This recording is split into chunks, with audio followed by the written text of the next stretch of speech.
नमस्कार दोस्तों, चैनल में आपका फिर से स्वागत है। इस वीडियो में मैं सबसे व्यापक रूप से उपयोग किए जाने वाले इंडिकेटर्स में से एक को कवर करने जा रहा हूं, जिसका उपयोग ट्रेडर्स द्वारा टेक्निकल एनालिसिस और ट्रेडिंग के लिए करते हैं। यह इंडिकेटर कोई और नहीं बल्कि फिबोनाची टूल है। आपने अपने स्कूल के दिनों में और ट्रेडिंग के अलावा कई अन्य क्षेत्रों में फिबोनाची के बारे में सुना होगा। ऐसा इसलिए है क्योंकि इसमें कई दिलचस्प प्रॉपर्टीज हैं और मैथमेटिक्स और साइंस के विभिन्न संदर्भों में इसके अलग अलग प्रकार के एप्लीकेशंस हैं। ये वास्तव में डिस्कशन के लिए एक दिलचस्प टॉपिक है, लेकिन जो बात अधिक इंटरेस्टिंग है वह है फाइनेंशियल मार्केट्स में इसकी रोल। यह एक शक्तिशाली टूल है जो फ्यूचर प्राइस मूवमेंट्स का फोरकास्ट लगा सकता है और पोटेंशियल प्राइस लेवल्स देता है जहां आप अपनी एंट्रीज या एग्जिट्स ले सकते हैं।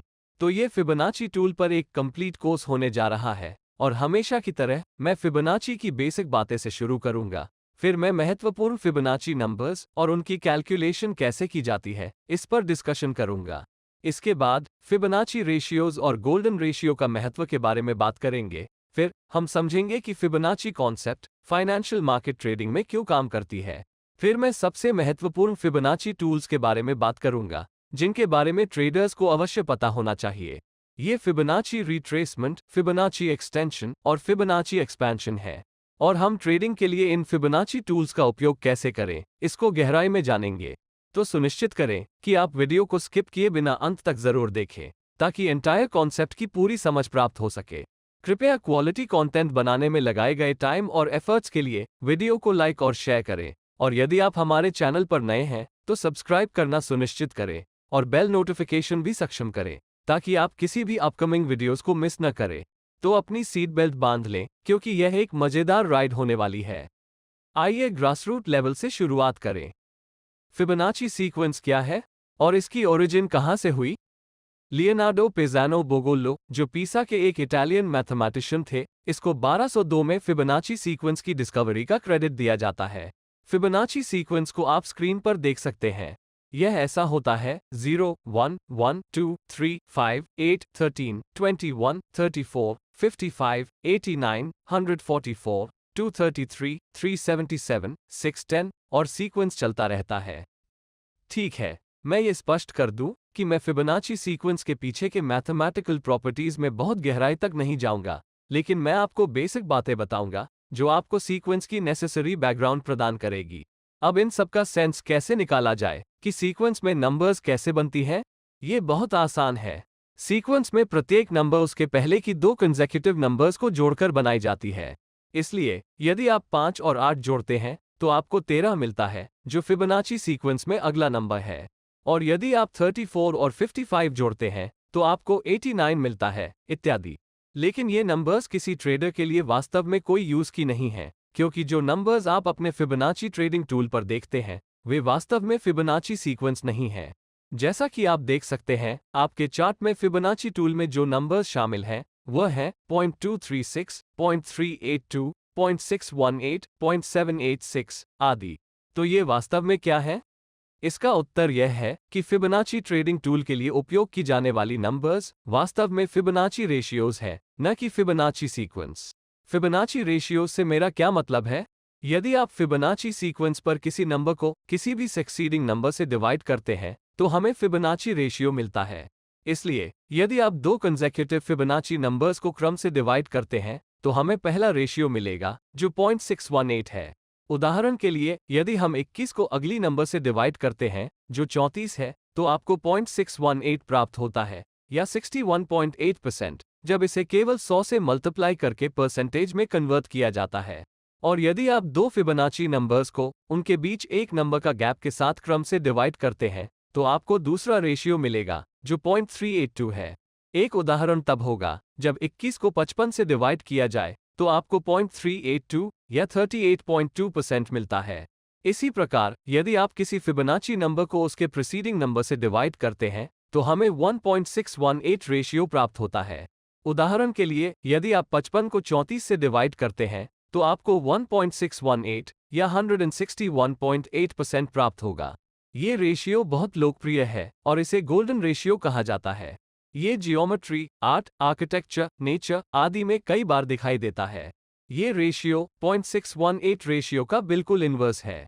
ठीक है, तो ये फिबोनाची रेशियो और फिबोनाची नंबर्स के पीछे का मूल विचार था। अब सवाल ये है कि ट्रेडिंग करते समय अपने बेनिफिट के लिए उनका उपयोग कैसे किया जाए। सबसे पहले मैं ये स्पष्ट कर दूं कि कई प्रकार के फिबोनाची टूल्स हैं, जैसे Fibonacci retracement, Fibonacci channels, Fibonacci time zones, Fibonacci circles, Fibonacci spirals, Fibonacci wages, और ये लिस्ट चलती रहती है।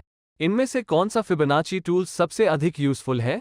और इससे भी महत्वपूर्ण बात यह है कि आप ट्रेडिंग के लिए इन फिबोनाची टूल्स का उपयोग कैसे करते हैं ताकि आप बेहतर रिजल्ट्स प्राप्त कर सकें। फिबोनाची टूल्स की एक पूरी स्पेक्ट्रम के बावजूद सबसे वाइडली यूज किए जाने वाले टूल्स में फिबोनाची रिट्रेसमेंट, फिबोनाची एक्सटेंशन और फिबोनाची एक्सपेंशन शामिल हैं। और ऑनेस्टली कहूं तो आपको बस यही चाहिए। लेकिन उनमें से प्रत्येक को डिटेल से एक्सप्लेन करने से पहले मैं आपको रीजंस बताता हूं कि Fibonacci levels real market conditions में क्यों काम करते हैं। यह इन दोनों में से किसी एक कारण से हो सकता है। ये फिबोनाची नंबर्स का सपोर्ट करने वाले कॉ मैथमेटिकल प्रिंसिपल्स और नेचर में पाए जाने वाले जियोमेट्रिकल स्ट्रक्चर्स के साथ उनके संबंध के कारण हो सकता है, जो उन्हें फाइनेंशियल मार्केट्स में काम कराता है। या आप आर्ग्यूमेंट दे सकते हैं कि यह केवल बाजारों में लोगों की क्राउड मेंटालिटी के कारण है। और फैक्ट ये है कि चूंकि बहुत सारे ट्रेडर्स इन लेवल्स को देखते हैं और उनका ट्रेडिंग करते हैं, हम इन लेवल्स के करीब प्राइस के एक विशेष तरीके से बिहेव करने की एंटिसिपेशन कर सकते हैं। तो अगर आप मुझसे पूछें कि क्या ये सच है, तो मैं शायद कहूंगा कि यह इन दोनों कारणों से ही है। लेकिन महत्वपूर्ण बात यह है कि हमें वास्तव में यह एग्जैक्टली जानने की आवश्यकता नहीं है कि यह क्यों काम करता है। आगे बढ़ते हुए मैं समझाऊंगा कि फिबोनाची रिट्रेसमेंट, एक्सटेंशंस और एक्सपेंशंस क्या है, और आपको ये भी दिखाऊंगा कि उन्हें अपने चार्ट में कैसे अप्लाई किया जाए। आइए फिबोनाची रिट्रेसमेंट से शुरुआत करें। फिबोनाची रिट्रेसमेंट की टेक्स्ट बुक डेफिनेशन इस प्रकार है। फिबोनाची रिट्रेसमेंट लेवल्स इस थियरी पर काम करते हैं कि एक ही दिशा में बढ़ने वाले एक बड़ी प्राइस मूव के बाद प्राइस ओरिजिनल डायरेक्शन में फिर से रिज्यूम होने से पहले प्रीवियस प्राइस लेवल पर पार्टली रिटर्न आ जाएगी या वापस रिट्रेस हो जाएगी। यदि आप इसके बारे में थोड़ी देर के लिए सोचते हैं तो आप समझ जाएंगे कि इसका क्या मतलब है। ये बस प्राइसेस की स्विंग नेचर या वेव नेचर को रिप्रेजेंट कर रहा है, यानी कीमतें एक सिंगल स्ट्रेच में ऊपर और नीचे नहीं जाती हैं। इसके बजाय ये स्विंग्स या वेव्स के रूप में चलता है, जहां एक इंपल्स प्राइस मूव होगा जिसके बाद करेक्टिव मूव होगा। इंपल्स मूव वह है जहां मोमेंटम होती है, या यह एक स्ट्रॉन्ग प्राइस मूव है जो मजबूत कैंडलस्टिक्स के साथ होती है और यह जल्दी से होती है, जबकि करेक्शन या रिट्रेसमेंट ऑनगोइंग मोमेंटम के खिलाफ एक प्राइस मूव है और यह ट्रेडर्स द्वारा शॉर्ट टर्म प्रॉफिट बुकिंग के कारण हो सकता है और आमतौर पर कमजोर कैंडल्स से जुड़ा होता है। फिबोनाची रिट्रेसमेंट लेवल्स का एक उद्देश्य ये प्रिडिक्ट करना है कि पुलबैक या रिट्रेसमेंट या करेक्शन कब समाप्त होगा, ताकि वे एक बार फिर मौजूदा ट्रेंड में शामिल हो सकें। यदि प्राइस 38.2% या 61.8% लेवल्स जैसे कुछ रिट्रेसमेंट लेवल्स को तोड़ती है, तो ट्रेडर्स ट्रेंड रिवर्सल की भी उम्मीद कर सकते हैं। सरल शब्दों में कहो तो पोटेंशियल सपोर्ट और रेजिस्टेंस लेवल्स के रूप में ट्रेडर्स फिबोनाची रिट्रेसमेंट लेवल्स का उपयोग करते हैं। इन सब के बारे में मैं थोड़ी देर में बात करूंगा, लेकिन पहले आइए जानें कि अपने चार्ट पर फिबोनाची रिट्रेसमेंट लेवल्स को कैसे प्लॉट करें, और इन लेवल्स को प्लॉट करते समय ध्यान रखने योग्य महत्वपूर्ण बातों पर नजर डालें। फिबोनाची रिट्रेसमेंट लेवल्स वास्तव में हॉरिजॉन्टल लाइंस हैं जो पॉसिबल सपोर्ट और रेजिस्टेंस लेवल्स को इंगित करती हैं, जहां प्राइस की डायरेक्शन पोटेंशियली रिवर्स हो सकती है। फिबोनाची टूल के बारे में सबसे पहली बात जो आपको जाननी चाहिए वो ये है कि यह तब सबसे अच्छा काम करता है जब मार्केट ट्रेंडिंग चल रहा हो। तो सरल विचार यह है कि जब बाजार ऊपर की ओर चल रहा हो तो लॉन्ग पोजीशंस लिया जाए या किसी भी फिबोनाची सपोर्ट लेवल्स पर प्राइस रिट्रेसमेंट होने पर खरीदारी करें, और इसके विपरीत जब बाजार नीचे की ओर चल रहा हो तो फिबोनाची रेजिस्टेंस लेवल्स पर शॉर्ट ट्रेड्स करें या रिट्रेसमेंट पर बेचें। इसलिए हम फिबोनाची रिट्रेसमेंट लेवल्स को एक प्रिडिक्टिव टेक्निकल इंडिकेटर के रूप में सोच सकते हैं, क्योंकि हम ये पहचानने का प्रयास कर रहे हैं कि भविष्य में कीमत कहां हो सकती है। अब इन फिबोनाची रिट्रेसमेंट लेवल्स को खोजने के लिए आपको बाजार में मौजूदा ट्रेंड की पहचान करनी होगी, चाहे वो अप ट्रेंड हो या डाउन ट्रेंड, और फिर आपको सबसे रीसेंट और सिग्निफिकेंट स्विंग हाई और स्विंग लो ढूंढना होगा। यदि आपको प्राइस स्विंग्स और ट्रेंड्स के बारे में कोई जानकारी नहीं है, तो आप मार्केट ट्रेंड्स पर मेरा वीडियो देख सकते हैं, या अधिक क्लैरिटी के लिए आप कंप्लीट प्राइस एक्शन कोर्स भी देख सकते हैं। एक बार जब आप ट्रेंड और रीसेंट स्विंग लेवल्स की पहचान कर लेते हैं, तो आप रिक्वायर्ड लेवल्स निकालने के लिए फिबोनाची रिट्रेसमेंट टूल का उपयोग कर सकते हैं। उदाहरण के लिए, मार्केट एक डाउन ट्रेंड में है और आपने स्विंग हाई और स्विंग लो की पहचान कर ली है। अब आप फिबोनाची रिट्रेसमेंट टूल को चूज करने के लिए बाईं ओर के साइड पैनल पर जा सकते हैं। यदि आप ट्रेडिंग व्यू का उपयोग कर रहे हैं, तो बस उसे चुनें और फिर सबसे रीसेंट स्विंग हाई पर क्लिक करें, जिसे हमने पहचाना है, और फिर बस कर्सर को रीसेंट स्विंग लो पर खींचें और एक बार फिर से क्लिक करें और हमारा काम हो गया। लेवल्स ऑटोमेटिकली प्लॉट किए जाएंगे। अब सवाल यह है कि हमें डाउन ट्रेंड्स के लिए पहले स्विंग हाई और फिर स्विंग लो का सिलेक्शन क्यों करना पड़ता है? ऐसा इसलिए है क्योंकि डाउन ट्रेंड में 100% स्विंग मूव्स को रीसेंट स्विंग हाई से रीसेंट स्विंग लो तक मेजर किया जाता है, और यदि हम फिबोनाची टूल को स्विंग लो से स्विंग हाई तक खींचते हैं, तो रिट्रेसमेंट लेवल्स इन्वर्ट हो जाएगा, जिसका अर्थ है कि 0%, 23.6% आदि के लेवल्स स्विंग हाई के पास मार्क किया जाएगा और 78.6%, 100% आदि के लेवल्स स्विंग लो के पास मार्क किया जाएगा। इसलिए एक छोटा अपवर्ड रिट्रेसमेंट अब 78.6% रिट्रेसमेंट दिखाएगा, जो सच नहीं है। ये वास्तव में केवल 23.6% रिट्रेसमेंट है। इसलिए यह महत्वपूर्ण है कि आप फिबोनाची लेवल्स को ड्रॉ करने के सही तरीके का पालन करें, यानी आप हमेशा इंपल्स मूव की ओरिजिन से स्टार्ट करें। एक अप ट्रेंड के लिए इंपल्स मूव की ओरिजिन स्विंग लो लेवल है और एक डाउन ट्रेंड के लिए इंपल्स मूव की ओरिजिन स्विंग हाई लेवल्स है। अब अप ट्रेंड के लिए इसके ऑपोजिट करें। रीसेंट स्विंग लो और स्विंग हाई खोजें। बाईं ओर के पैनल से फिबोनाची टूल को सेलेक्ट करें, फिर स्विंग लो पर क्लिक करें, न कि स्विंग हाई पर, बल्कि सबसे रीसेंट स्विंग लो पर क्लिक करें और फिर कर्सर को सबसे रीसेंट स्विंग हाई पर खींचें और एक बार फिर से क्लिक करें और हमारा काम हो गया। लेवल्स ऑटोमेटिकली प्लॉट किए जाएंगे। आप पैरामीटर्स, कलर्स, अपीयरेंसेस और अन्य सभी चीजों को एडजस्ट करने के लिए हमेशा सेटिंग्स पर जा सकते हैं। आप डेसिमल वैल्यूज या परसेंटेजेस के संदर्भ में भी लेवल्स बदल सकते हैं। मैं पर्सनली इसे परसेंटेजेस में रखना पसंद करता हूं। और यदि आप कुछ लेवल्स ऐड करना या हटाना चाहते हैं, तो सेटिंग्स को चेकआउट करें। हार्मोनिक पैटर्न से डील करने के दौरान यह विशेष रूप से उपयोगी हो सकता है, जहां कुछ पैटर्न्स के लिए कुछ स्पेसिफिक लेवल्स की आवश्यकताएं होती है। शायद हम अपने किसी फ्यूचर वीडियो में इस पर चर्चा करेंगे। लेवल्स की डेप्थ के आधार पर हम 23.6% रिट्रेसमेंट को रिलेटिवली शैलो मान सकते हैं। इस तरह के रिट्रेसमेंट्स फ्लैग्स या माइनर पुलबैक्स के लिए उपयुक्त होंगे। माइनर पुलबैक्स आमतौर पर एक मजबूत ट्रेंड के दौरान होते हैं, जहां करेक्टिव मूव्स इंपल्स मूव्स की तुलना में बहुत लिमिटेड होती हैं। 38.2% से 50% रेंज में रिट्रेसमेंट्स को मॉडरेट माना जाएगा, जो पेनेंट पैटर्न्स के लिए उपयुक्त है। इससे भी अधिक गहराई में 61.8% रिट्रेसमेंट को गोल्डन रेशियो के आधार पर गोल्डन रिट्रेसमेंट के रूप में रेफर किया जा सकता है। डीप पुलबैक्स आमतौर पर वीक ट्रेंड्स के साथ होते हैं, जहां करेक्टिव मूव्स अधिक दिखाई देती हैं, जैसा कि हम चैनल पैटर्न्स के साथ पाते हैं। अब आइए चार्ट पर कुछ उदाहरण देखें कि फिबोनाची रिट्रेसमेंट लेवल्स कैसे अप्लाई करें और प्राइसेस इन लेवल्स पर कैसे रिएक्ट करती हैं। यहाँ कीमत बढ़ रही है, इसलिए हम स्विंग लो पर क्लिक करके और कर्सर को स्विंग हाई पर खींचकर फिबोनाची रिट्रेसमेंट लेवल्स को प्लॉट करेंगे। चार्टिंग सॉफ्टवेयर इसको ऑटोमेटिकली कैलकुलेट करता है और आपको रिट्रेसमेंट लेवल्स दिखाता है। ये रिलायंस इंडस्ट्रीज का डेली टाइम फ्रेम चार्ट है। जैसा कि आप चार्ट से देख सकते हैं, फिबोनाची रिट्रेसमेंट लेवल्स 23.6%, 38.2%, 50%, 61.8%, 78.6% को प्लॉट किए हुआ है। आपको यहाँ कुछ अजीब लग सकता है। हाँ, 50% रेशियो ऑफिशियल तौर पर एक फिबोनाची रेशियो नहीं है, लेकिन ये किसी तरह इस ग्रुप में घुसने में सक्षम था और कभी छोड़ा नहीं। प्रिसाइजली कहो तो यह नंबर या परसेंट डाउ थियरी के इस असर्शन से उपजा है कि एवरेजेस अक्सर अपनी प्रायर मूव्स का आधा हिस्सा पर रिट्रेस होती हैं। मैं इस पर अधिक डिटेल्स में नहीं जाऊंगा। हो सकता है कि मैं इस बारे में तब बात करूं जब हम चर्चा के लिए डाउस थियरी पर विचार करेंगे। वैसे भी प्राइसेस में 50% स्विंग्स को भी इंक्लूड करना बहुत उपयोगी है और प्राइस भी इसका रिस्पेक्ट करती है। इसलिए 50% के लेवल्स को वैसे ही रखना एक अच्छा प्रैक्टिस है।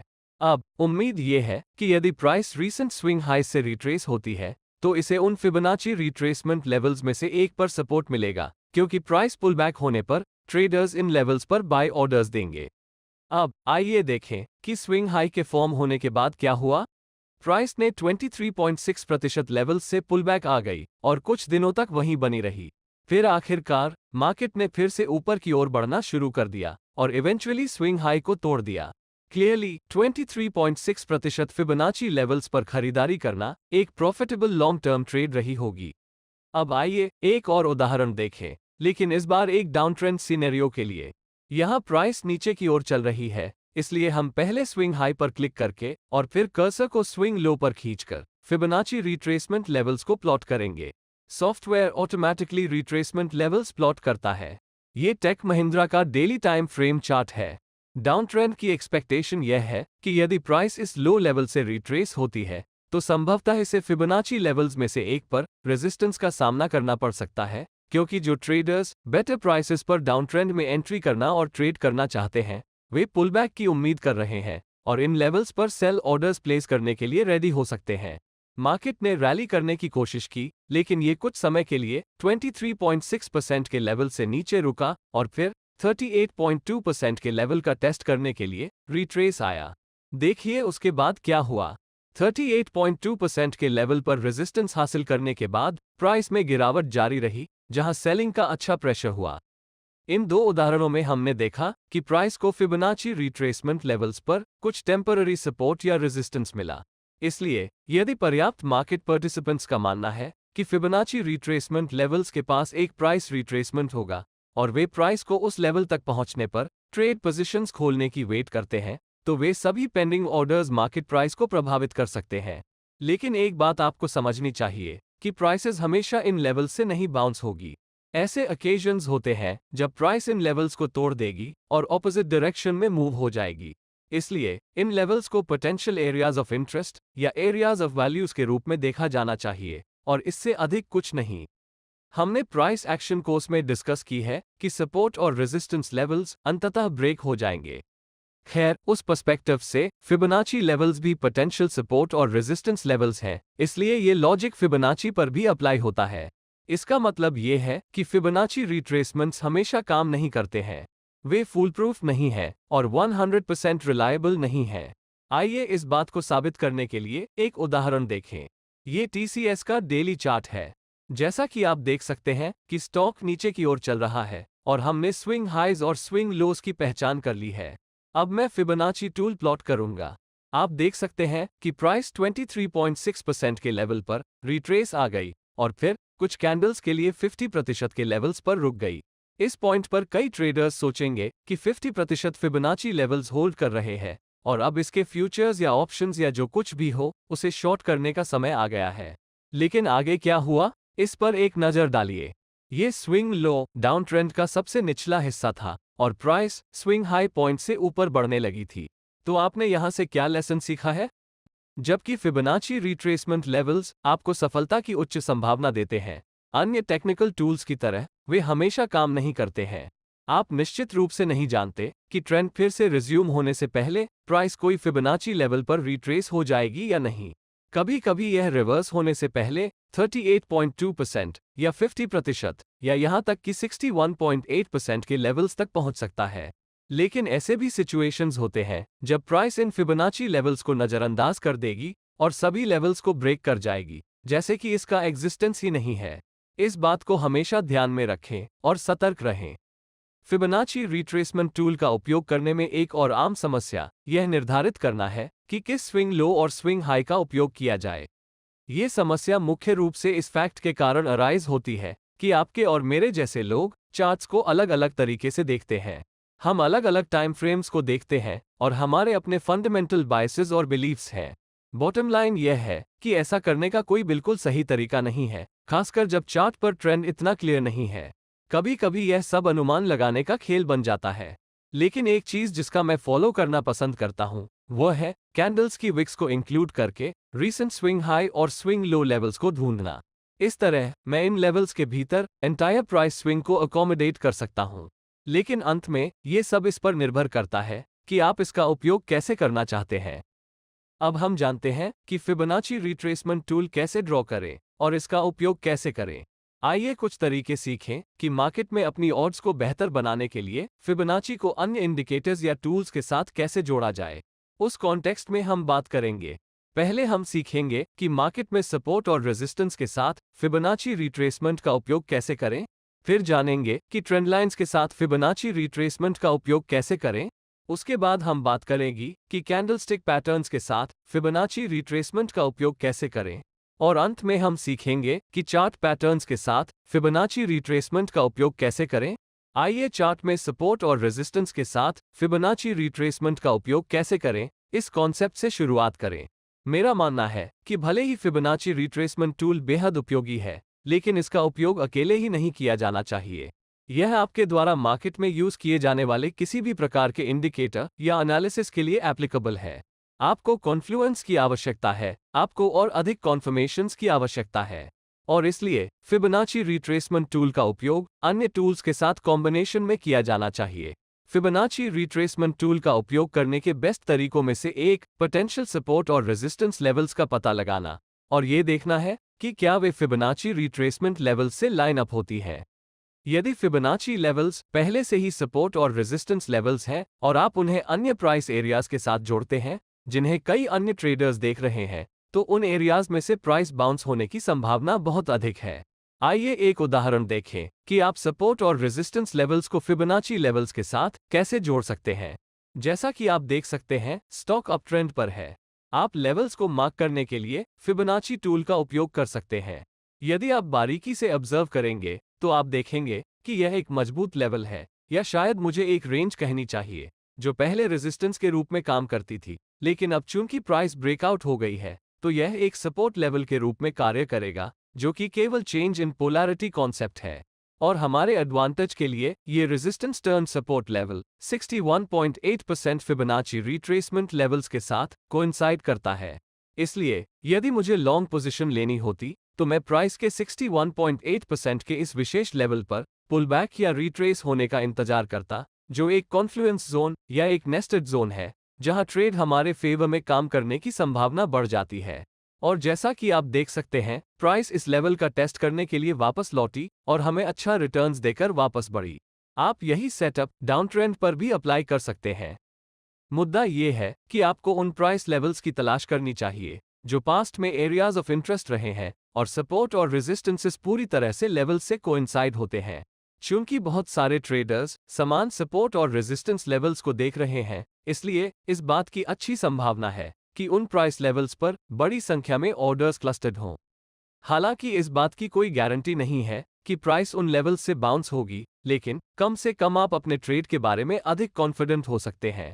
हमेशा याद रखें कि ट्रेडिंग प्रोबेबिलिटीज का खेल है, और यदि आप उन हायर प्रोबेबिलिटी ट्रेड्स पर टिके रह सकते हैं तो लॉन्ग रन में आपके प्रॉफिटेबल होने रहने की बेहतर संभावना है। दूसरी मेथड है ट्रेंड लाइंस के साथ फिबोनाची रिट्रेसमेंट का उपयोग करना। जब मार्केट ट्रेंडिंग होता है तो फिबोनाची रिट्रेसमेंट लेवल सबसे अच्छा काम करता है, इसलिए इसे ट्रेंड लाइन के साथ जोड़ना बहुत मायने रखता है। ये फिबोनाची रिट्रेसमेंट टूल का एक दिलचस्प एप्लीकेशन है जो हमें अप ट्रेंड के मामले में अगले स्विंग लोज और डाउन ट्रेंड के मामले में अगले स्विंग हाइस का फोरकास्ट लगाने में मदद कर सकता है, जो ट्रेंड लाइन का हिस्सा होने की उम्मीद है। मैं इसे समझाऊंगा।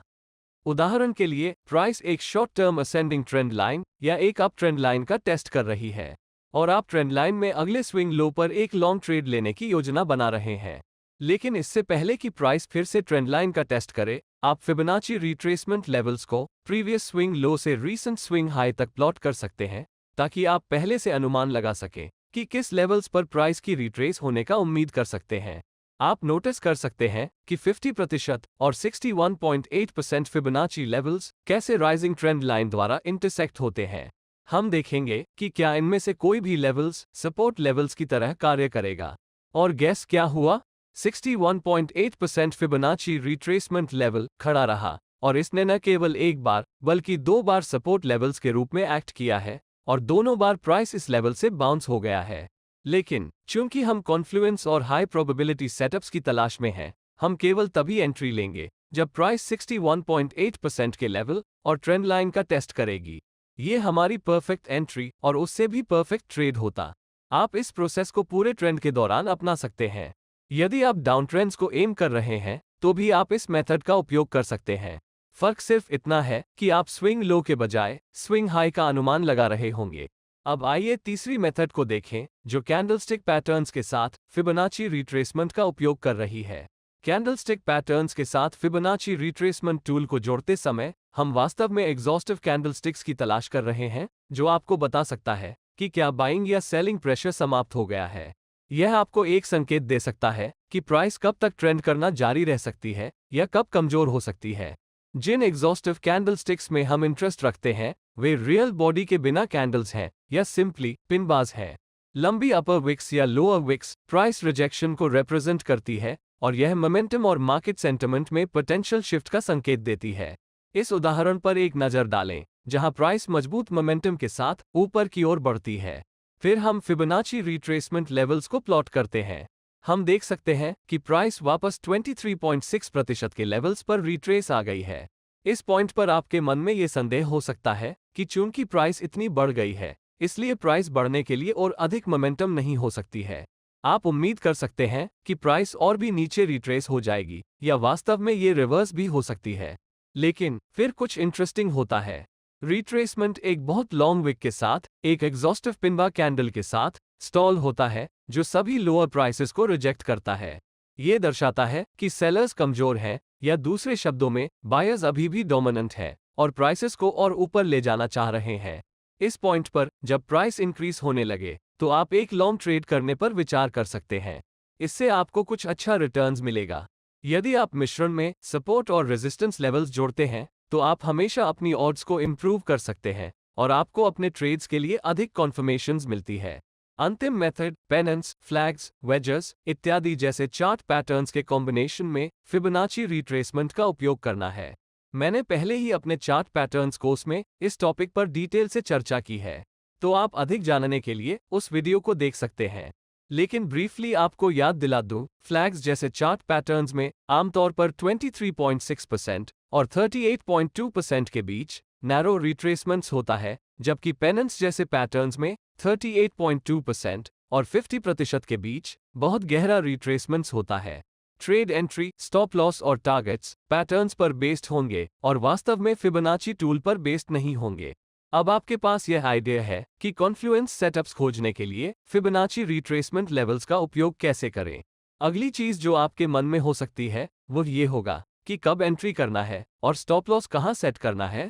खैर, कॉन्सेप्ट बहुत स्ट्रेट फॉरवर्ड है। आप अपना स्टॉप लॉस अगले फिबोनाची लेवल्स के ठीक बाद निर्धारित कर सकते हैं। मैं इसे समझाऊंगा। यदि आप 38.2% फिबोनाची लेवल्स पर लॉन्ग एंट्री करने की योजना बना रहे थे, तो आप अपना स्टॉप लॉस को 50% लेवल्स के नीचे रखेंगे। यदि आपको लगता है कि 50% का लेवल्स होल्ड करेंगे, तो आप अपना स्टॉप लॉस को 61.8% लेवल के नीचे रख देंगे और इसी तरह आगे भी करेगी। इसी तरह से यदि आपने 50% लेवल्स पर शॉर्ट किया था, तो आप अपना stop loss order 61.8% Fibonacci levels के ठीक ऊपर रख सकते हैं। स्टॉप लॉस सेटिंग करने की इस मेथड के पीछे का लॉजिक ये है कि आपका मानना था कि 50% का लेवल एक रेजिस्टेंस लेवल के रूप में होल्ड करेगा। इसलिए यदि प्राइस इस लेवल से आगे बढ़ती है तो आपका ट्रेड आइडिया इनवैलिड हो जाएगा। स्टॉप लॉस सेट करने की इस मेथड के साथ समस्या यह है कि यह पूरी तरह से आपकी परफेक्ट एंट्री पर निर्भर है। अगले फिबोनाची रिट्रेसमेंट लेवल्स के ठीक बाद स्टॉप लॉस सेट करने से यह मान लिया जाता है कि आप वास्तव में कॉन्फिडेंट हैं कि सपोर्ट या रेजिस्टेंस एरिया बना रहेगा। और जैसा कि हमने पहले बताया, ड्राइंग टूल्स का उपयोग करना कोई एग्जैक्ट साइंस नहीं है। इसलिए आमतौर पर यह तरीका शॉर्ट टर्म और इंट्राडे ट्रेड्स के आधार पर स्टॉप लॉस प्लेसमेंट्स के लिए अच्छा है।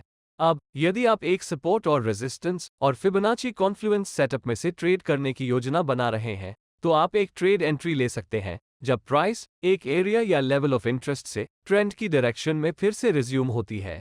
जैसा कि हमने पहले मेंशन किया है, आपका स्टॉप लॉस या तो अगले फिबोनाची लेवल्स के बियॉन्ड रखा जा सकता है या आप अपने ट्रेड डायरेक्शन के आधार पर ATR जैसे वॉलेटिलिटी इंडिकेटर का उपयोग करके सूटेबल बफर स्पेस के साथ स्टॉप लॉस को सपोर्ट लेवल्स से नीचे या रेजिस्टेंस लेवल्स से ऊपर सेट कर सकते हैं। और यदि आपने अपने ट्रेडिंग के लिए एक एग्जॉस्टिव पिनबा कैंडलस्टिक को भी कंसिडर किया है, तो जब प्राइस उस डायरेक्शन में पिनबा को पार कर जाती है जिस डायरेक्शन में आप ट्रेड करना चाहते हैं, तो आप बेहतर ट्रेड्स ले सकते हैं। इसलिए यदि आप लॉन्ग ट्रेड्स करना चाह रहे हैं, तो जब प्राइस पिनबा कैंडल की हाई से ऊपर ब्रेक हो जाए तो खरीदारी करें और स्टॉप लॉस को एग्जॉस्शन पिनबा के लो के नीचे सेट करें। या यदि आप शॉर्ट ट्रेड्स करना चाह रहे हैं तो जब प्राइस पिन बार कैंडलस्टिक के लो लेवल के नीचे ब्रेक होने पर शॉर्ट एंट्री करें और स्टॉप लॉस को पिन बार कैंडलस्टिक के हाई के ऊपर रखें। अब यदि आप ट्रेंड लाइन से ट्रेड ले रहे हैं तो भी यही लॉजिक अप्लाई होता है। इस मामले में आपको ट्रेंड लाइन के संबंध में एक सूटेबल बफर के साथ अपना स्टॉप लॉस सेट करना होगा। अब अगले टॉपिक पर चलते हैं जो फिबोनाची एक्सपेंशंस और फिबोनाची एक्सटेंशंस है। अधिकांश समय ट्रेडर्स कंफ्यूज हो जाते हैं कि ये दोनों में फर्क क्या है। हम में से ज्यादातर लोगों को शायद ये भी नहीं पता होगा कि ये दोनों मौजूद हैं, और उनमें से कुछ तो ऐसे भी हैं जो ये भी मानते हैं कि ये दोनों एक ही हैं। तो आइए इस मुद्दे को एड्रेस करें और डिटेल में डिस्कस करें कि ये दोनों फिबोनाची टूल्स क्या हैं और यह क्या करते हैं। इन दोनों टूल्स का उपयोग ट्रेडर्स द्वारा प्रेडिक्शन करने के लिए किया जाता है कि कोई ट्रेंड कितनी दूर तक जाएगी, या शायद आप इन लेवल्स को उन ट्रेडर्स के लिए पोटेंशियल टारगेट्स या एग्जिट्स के रूप में सोच सकते हैं जिन्होंने किसी भी रिट्रेसमेंट लेवल से ट्रेड किया है। मैं जानता हूं आप जानना चाहेंगे कि ये दोनों कैसे अलग हैं। हम इन टूल्स को चार्ट में कैसे अप्लाई कर सकते हैं। क्या हमें विक्स भी शामिल करनी चाहिए, या क्या हमें सिर्फ कैंडल बॉडी को ही कंसिडर करना चाहिए। इसलिए मैं चीजों को सिंपल रखने का प्रयास करूंगा। चूंकि हम पुलबैक्स को टाइम करने के लिए फिबोनाची रिट्रेसमेंट टूल का उपयोग करते हैं, और चूंकि हम एंटायर ट्रेंडिंग मूव को मेजर करना चाहते हैं, हम फिबोनाची को एक इंपल्स मूव की ओरिजिन से ड्रॉ करना स्टार्ट करेंगे, और इसमें कैंडल्स की विक्स भी शामिल है। अब ये फिबोनाची एक्सटेंशन और एक्सपेंशन टूल के लिए भी समान है। हमें एंटायर प्राइस स्विंग की आवश्यकता है, इसलिए हम कैंडल्स की सबसे लोएस्ट और हाईएस्ट विक्स को भी कंसिडर करेंगे। मैं फिबोनाची एक्सटेंशन लेवल से शुरू करता हूं, जो कि अधिक कॉमनली उपयोग किया जाने वाला एक फिबोनाची टूल है। फिबोनाची एक्सटेंशन लेवल्स बनाने के लिए हमें 3 पॉइंट्स की आवश्यकता है, एक स्विंग हाई, एक स्विंग लो और एक रिट्रेसमेंट लेवल। आइए एक अप ट्रेंड के उदाहरण से शुरुआत करें। एक अप ट्रेंड में general idea Fibonacci price extension levels पर अपने लॉन्ग ट्रेड पोजीशंस पर प्रॉफिट्स लेना है। यदि आप ट्रेडिंग व्यू का उपयोग कर रहे हैं तो सबसे पहले बाईं ओर के पैनल से trend based fib extension tool का चयन करें। जैसा कि मैंने पहले बताया है, आप 3 माउस क्लिक्स का उपयोग करके फिबोनाची एक्सटेंशन लेवल्स डिटरमिन कर सकते हैं। सबसे पहले एक सिग्निफिकेंट स्विंग लो पर क्लिक करें, फिर अपने कर्सर को खींचें और रीसेंट स्विंग हाई पर क्लिक करें। अंत में अपने कर्सर को वापस नीचे खींचें और किसी भी रिट्रेसमेंट लेवल्स पर क्लिक करें। ये प्रत्येक प्राइस एक्सटेंशन लेवल्स को, रेशियोज और उनके करस्पॉन्डिंग प्राइस लेवल्स दोनों को डिस्प्ले करेगा। एक डाउन ट्रेंड में general idea Fibonacci extension levels पर अपने शॉर्ट ट्रेड्स पर प्रॉफिट लेना है, क्योंकि मार्केट को अक्सर इन लेवल्स पर सपोर्ट मिलता है। कॉन्सेप्ट वही के वही है। आपको बाईं ओर के पैनल से ट्रेंड बेस्ड फिबोनाची एक्सटेंशन का चयन करना होगा और 3 स्विंग पॉइंट्स पर क्लिक करना होगा। आपको सबसे सिग्निफिकेंट स्विंग हाई से स्टार्ट करना होगा, उस पर क्लिक करें, कर्सर को नीचे खींचें, सबसे रीसेंट स्विंग लो लेवल पर क्लिक करें और फिर कर्सर को वापस ऊपर खींचें और सबसे रेलेवेंट रिट्रेसमेंट लेवल पर क्लिक करें। ये सॉफ्टवेयर ऑटोमैटिकली सभी प्राइस एक्सटेंशन लेवल्स और उनके करस्पॉन्डिंग रेशियोज को प्लॉट करेगा। आप सभी मेजर एक्सटेंशन लेवल्स को नोटिस कर सकते हैं, जैसे 100%, 127.2%, 161.8%, जो कि गोल्डन रेशियो है, इत्यादि। आप हमेशा सेटिंग्स में जा सकते हैं और इसके साथ खेल सकते हैं, ये समझने के लिए कि चार्ट में विभिन्न लेवल्स कैसे दिखेंगे, और आप लेवल्स की अपीयरेंसेस, डेटा आदि को भी बदल सकते हैं। अब अपनी चर्चा पर वापस आते हुए चीजों को बेहतर ढंग से समझने के लिए एक उदाहरण लेते हैं। यह निफ्टी डेली चार्ट है। मार्केट ऊपर की ओर ट्रेंड कर रहा है और हमारे पास एक स्विंग लो, एक स्विंग हाई और एक रिट्रेसमेंट है, जो हमारे फिबोनाची एक्सटेंशन टूल को ड्रॉ करने के लिए एकदम सही है। पहले स्विंग लो का सिलेक्शन करें, फिर कर्सर खींचें और स्विंग हाई पर क्लिक करें और फिर वापस नीचे खींचें और रिट्रेसमेंट का सबसे निचले पॉइंट पर क्लिक करें। यह ऑटोमैटिकली फिबोनाची एक्सटेंशन लेवल्स को लगाएगा, जो पोटेंशियल प्राइस लेवल्स के अलावा और कुछ नहीं है, जहां प्राइस को रेजिस्टेंस का सामना करना पड़ सकता है, या सरल शब्दों में ये ऐसे लेवल्स हो सकते हैं जहां पोटेंशियल सेलिंग प्रेशर आ सकता है। इसका मतलब ये भी है कि ये लेवल्स हमारी टारगेट सेटिंग के लिए अच्छे हैं। अब देखते हैं कि इसके बाद प्राइस का क्या हुआ। रिट्रेसमेंट के दौरान प्राइस को 50% लेवल के पास अच्छा सपोर्ट मिला। फिर प्राइस इंक्रीज होने लगी। प्राइस 61.8% के लेवल तक बढ़ गई, जिसने एक नया स्विंग हाई लेवल बनाया। फिर ये 38.2% के लेवल पर वापस गिर गया, जहां इसे फिर से सपोर्ट मिला। प्राइस में फिर से रैली हुई और 100% लेवल पर कुछ रेजिस्टेंस मिला। कुछ दिनों के बाद प्राइस फिर से रैली किया और इसे 161.8% के लेवल पर एक शॉर्ट रेजिस्टेंस मिला और 200% के लेवल तक बढ़ गई और अंत में 261.8% लेवल पर कुछ अच्छा रेजिस्टेंस मिला। जैसा कि आप उदाहरण से देख सकते हैं, 61.8%, 100%, 161.8% और 261.8% सभी कुछ न कुछ प्रॉफिट्स कमाने के लिए अच्छे लेवल्स होते। आइए अब डाउन ट्रेंड का एक उदाहरण देखें। हम डेली टाइम फ्रेम पर कोफॉज के मामले पर विचार करेंगे। ध्यान दें कि आप एनालिसिस और ट्रेडिंग के लिए अपनी पसंद की किसी भी टाइम फ्रेम का उपयोग कर सकते हैं। यदि हम कोफॉज के रिट्रेसमेंट्स को देखें तो एक चीज क्लियर है कि कुछ समय के लिए 23.6% और 38.2% के लेवल्स के बीच शैलो रिट्रेसमेंट था। यदि आप इसके फ्यूचर्स या ऑप्शंस को शॉर्ट करना चाहते हैं तो अब मैं पोटेंशियल प्रॉफिट टेकिंग लेवल्स को मार्क करने के लिए फिबोनाची एक्सटेंशन टूल लाता हूं। इसके लिए मैं स्विंग हाई पर क्लिक करूंगा, फिर कर्सर ड्रैग करूंगा और स्विंग लो पर क्लिक करूंगा और फिर हाईएस्ट रिट्रेसमेंट पॉइंट तक वापस ड्रैग करूंगा जो 23.6% और 38.2% लेवल के बीच है और उस पर क्लिक करूंगा। अब लेवल्स प्लॉट किए गए हैं। आइए देखें कि ट्रेड का परफॉर्मेंस कैसा रहा होगा। प्राइस को 38.2% लेवल पर सपोर्ट मिला, कुछ समय तक वहां रुका रहा और नीचे गिरने से पहले एक और शार्प रिट्रेसमेंट भी बनाया। 50% लेवल एक इनिशियल सपोर्ट के रूप में होल्ड किया और जैसे जैसे प्राइस डिक्लाइन हुई, यह एक एरिया ऑफ इंटरेस्ट बन गया। 100% एक्सटेंशन लेवल का टेस्ट करने के लिए प्राइस फॉल होने से पहले 61.8% लेवल भी एक एरिया ऑफ इंटरेस्ट बन गया। यदि आप इस पर गौर करेंगे तो पाएंगे कि 100% एक्सटेंशन लेवल ने भी मजबूत सपोर्ट के रूप में काम किया है।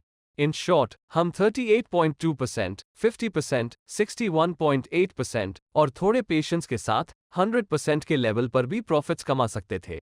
इन सभी लेवल्स ने सपोर्ट के रूप में काम किया, संभवतः इसलिए क्योंकि अन्य ट्रेडर्स भी अपने प्रॉफिट्स लेने के लिए इन लेवल्स पर नजर रख रहे थे। ये उदाहरण बताते हैं कि प्राइस को फिबोनाची एक्सटेंशन लेवल्स पर कम से कम कुछ टेम्पररी सपोर्ट या रेजिस्टेंस मिलता है, लेकिन हमेशा नहीं। लेकिन अपनी पोजीशन को सही ढंग से एडजस्ट कराकर अक्सर प्रॉफिट्स लेने और अपने रिस्क मैनेज करने के लिए ये पर्याप्त होता है। लेकिन यहाँ ओवरकम करने के लिए कुछ समस्याएं भी हैं।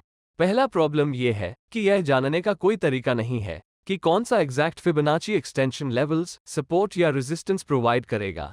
सेकेंडली, अक्सर ऐसे ओकेजन्स आते हैं जब इनमें से कुछ लेवल्स सपोर्ट या रेजिस्टेंस के रूप में कार्य कर भी सकते हैं और नहीं भी।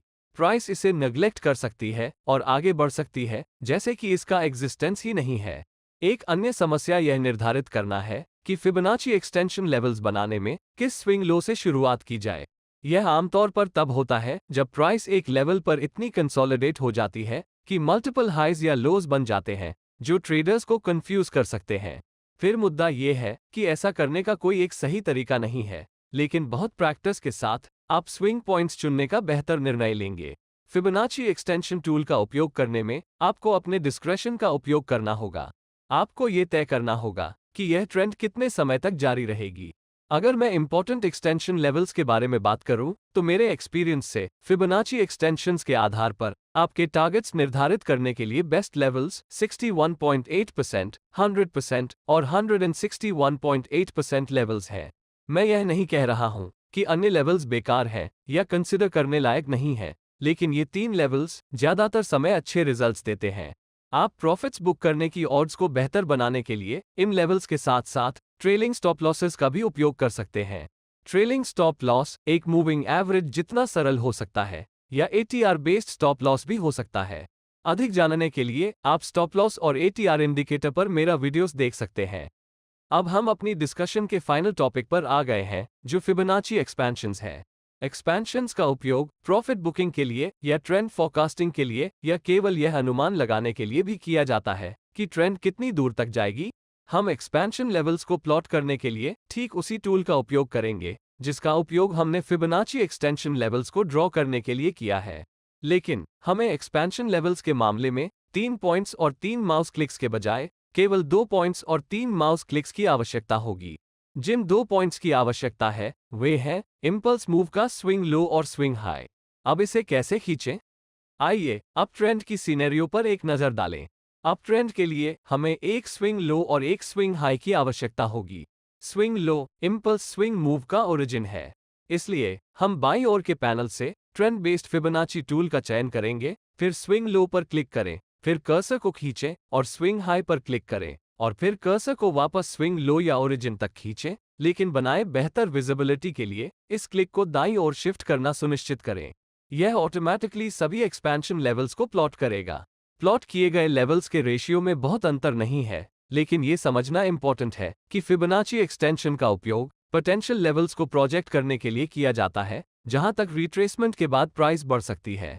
लेकिन जब फिबोनाची एक्सपेंशन की बात आती है, तो हम उस एंटायर स्विंग को प्रोजेक्ट कर रहे हैं जिसे हमने कंसिडर किया है। इसका मतलब है कि अप ट्रेंड के मामले में हम उस टोटल स्विंग मूव का 100% को स्विंग हाई लेवल के ऊपर प्रोजेक्ट कर रहे हैं। यदि आप मुझसे पूछें कि ऐसा करने का क्या फायदा है, तो मैं कहूंगा कि यहाँ कोई स्ट्रॉन्ग यूज केस नहीं है। लेकिन एक बात जो मैंने देखी है वह ये है कि हम एक्सटेंशन लेवल्स की तुलना में एक्सपेंशन लेवल्स का उपयोग करके गोल्डन रेशियो या 161.8% लेवल का बेहतर यूटिलाइजेशन कर सकते हैं, क्योंकि एक्सटेंशन लेवल्स में 161.8% एक बहुत बड़ा प्राइस टारगेट है और प्रॉफिट टारगेट्स के लिए 61.8% और 100% एक्सटेंशन लेवल्स का उपयोग करना कॉमन प्रैक्टिस है, क्योंकि अधिकांश समय इन्हें आसानी से अचीव किया जा सकता है। लेकिन एक्सपेंशन लेवल्स के साथ 161.8% काफी आसानी से प्राप्त किया जा सकता है। अब आइए डाउन ट्रेंड के लिए भी एक उदाहरण देखें। इस मामले में हमें स्विंग हाई और स्विंग लो की आवश्यकता होगी। Swing high bearish impulse swing का ओरिजिन या स्टार्टिंग पॉइंट है, जबकि swing low impulse swing move का एंड पॉइंट है।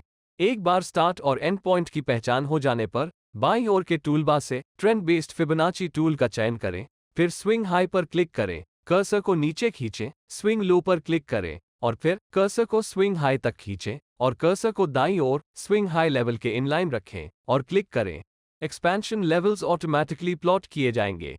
इस केस में भी 127.2%, 161.8%, 200% आदि जैसे लेवल्स हमारे पोटेंशियल प्रॉफिट बुकिंग लेवल्स होंगे। आप हमेशा इंडिकेटर सेटिंग्स पर जा सकते हैं और रेशियोज ऐड या रिमूव कर सकते हैं। यदि आप चाहें तो आप रेशियोज बदल भी सकते हैं, भले ही इसकी अनुशंसा नहीं की जाती है। ये उन 3 फिबोनाची टूल्स हैं जिन्हें एक ट्रेडर को अवश्य जानना चाहिए। इससे कोई फर्क नहीं पड़ता कि आप इंट्राडे, स्विंग या पोजिशनल ट्रेडर हैं। ये फिबोनाची टूल्स सभी प्रकार के लिक्विड चार्ट्स और सभी अलग अलग टाइम फ्रेम्स में काम करते हैं। आप इन लेवल्स का उपयोग बाय या सेल डिसीजंस लेने या स्टॉप लॉस और टेक प्रॉफिट लेवल्स निर्धारित करने के लिए कर सकते हैं। हालांकि ये ध्यान रखना महत्वपूर्ण है कि फिबोनाची ट्रेडिंग कई टेक्निकल एनालिसिस मेथड्स में से एक है और इसका उपयोग किसी भी ट्रेडिंग डिसीजंस लेने से पहले एनालिसिस के अन्य मेथड्स के साथ कॉम्बिनेशन में किया जाना चाहिए। इसलिए सीखते रहें और जो आपने सीखा है उसका बैक टेस्ट करें और उसे अपने ट्रेडिंग में अप्लाई करने का प्रयास करें और देखें कि क्या यह आपके लिए काम करता है। अब इस वीडियो के लिए बस इतना ही। मुझे आशा है कि इस वीडियो आपके लिए उपयोगी था और यदि यूजफुल है तो कृपया इस वीडियो को लाइक और शेयर करना सुनिश्चित करें और चैनल को सब्सक्राइब करना न भूलें और बेल आइकॉन भी एनेबल करें ताकि आप आने वाले किसी भी वीडियो अपलोड को मिस न करें। मैं आप लोगों से एक और वीडियो के साथ मिलूंगा, तब तक के लिए अलविदा।